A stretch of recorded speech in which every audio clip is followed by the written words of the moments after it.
السلام علیکم، میں ہوں دعا قطر سے فرزانہ سختر۔ دھوکہ دہی کے واقعات کے حوالے سے ایک اہم آگاہی آپ کے ساتھ شیئر کرنا چاہوں گی جو آن لائن فنڈ ریزنگ کے حوالے سے ہے، اور اس میں بڑی صفائی سے عطیہ دہندگان کو دھوکہ دیا جا رہا ہے اور نتیجہ یہ نکل رہا ہے کہ ان کے عطیات مستحقین تک نہیں پہنچ پا رہے ہیں۔ قطری حکام نے صارفین کو خبردار کیا ہے کہ وہ فنڈ ریزنگ میں آن لائن دھوکہ دہی کے طریقوں کے خلاف چوکس رہیں اور اپنے عطیات غلط ہاتھوں تک پہنچنے نہ دیں۔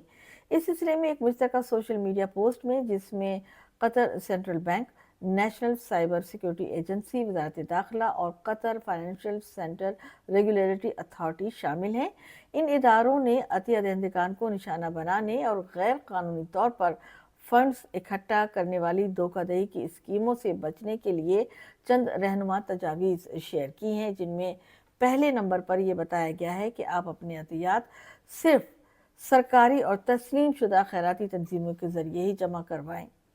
نمبر 2، کسی بھی فون کال، ای میل یا سوشل میڈیا کے پلیٹ فارم پر جو جذباتی اپیلیں کی جا رہی ہیں ان پر کان مت دھریے۔ یہ سب دھوکہ ہے اور آپ کو لوٹنے کی پوری تیاری ہے۔ یہ اپیل چاہے کسی فرد کی جانب سے ہو، کسی گروپ کی جانب سے ہو، آپ نے محتاط رہنا ہے اور قطعی اس پر نہیں سننا اس کو۔ ایک اور بات، اگر آپ کی نالج میں کوئی ایسی اپیل آ رہی ہے جو آپ سمجھتے ہیں کہ یہ فراڈ ہے، تو حکام نے زور دیا ہے کہ آپ اس کی فوری اطلاع ہاٹ لائن 33618627 پر دیں تاکہ ان کے خلاف بروقت کارروائی کی جا سکے۔